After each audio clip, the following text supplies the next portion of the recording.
Hi, this is James Moore with my partners Karli Davis and Kristen Markabawi for Introduction to Health Education. And today we're going to talk to you guys about stressors and how to manage stress in your everyday lives. Our objectives throughout our lesson today are to provide examples of stressors in order for you to help identify some you may have in your everyday lives, how to take out stress in the form of exercise and the benefits that come along with it, stress prevention, and lastly, time management skills in order to maximize the time we all have in the day. Stress is a huge part in so many people's everyday lives. Sometimes it can get in the way of your everyday activities and makes you feel like there is no way to get back on track. You have a lot more control than you think. We want to teach you some ways to handle your stress in times where you feel like you're out of control. Stress is the body's response to changes that create taxing demands. It's not always a bad thing. Eustress is the term deemed for positive stress. It usually motivates, focuses energy, is short-termed. It's usually perceived as within coping abilities. It feels exciting and it can improve performance. An example of this would be moving houses. Distress is the term for negative stress. It usually causes anxiety or concern. It can be short-term, but it's usually long-term. It's perceived as outside of our coping abilities. It usually feels unpleasant, decreases performance, and can lead to mental and physical problems. An example of this would be filing for divorce. Stressors are usually events, activities, or other types of stimulus that can cause stress. A lot of examples are things that happen in your everyday life. For example, hospitalization, whether it's of yourself or a family member, buying a home, conflicts, whether it be with teammates, supervisor, parents, or friends.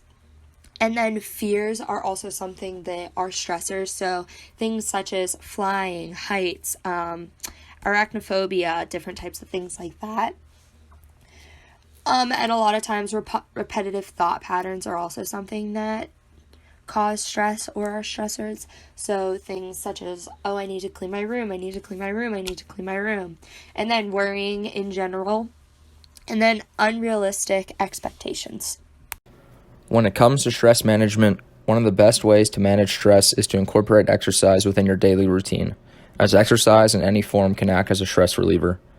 Benefits of exercise and stress relief include that it pumps up your endorphins. Physical activity helps increase production of your brain's feel-good neurotransmitters, otherwise known as endorphins, and the term for this is commonly known as a runner's high. In addition to this, exercise helps with mood improvements. Exercise can increase self-confidence, help with relaxation, improve sleep, and help with depression and anxiety. Sometimes it may seem like there's nothing you can do about your stress levels. The world around you is never going to stop, but there are always ways to control your stress management. So the first thing is to identify the sources of your stress in your life. And sometimes this can be hard because these stressors aren't always obvious, but it helps if you try to observe your habits, attitudes, and excuses. Something to help is to write it down. Stress journals can help identify regular stressors in your life and how you deal with them.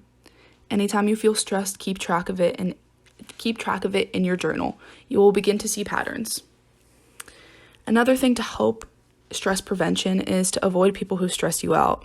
If someone is constantly causing stress in your life, limit the amount of time you spend with them. And another thing is to take control of your environment. If there are things like traffic or large crowds that stress you out, maybe try taking a longer route to avoid traffic and avoid events where there are large crowds. Time management is a huge part in stress management. Try to identify steps needed to take to complete a task. It helps to write these down step by step. Another huge help are planners. Start your day by writing yourself a schedule, or even write yourself a schedule at the beginning of the week for the rest of the week. Another big thing that people forget is it helps to make time for relaxation and vacation days. This is a vital way to preserve work life and balance. It is important to schedule these breaks during your workday. This is a perfect time for physical activity or to complete your favorite hobbies like cooking, painting, drawing, whatever you like to do in your free time. It is also very important to set aside a few days for vacation with your family and to get a break from the hard work you have put in.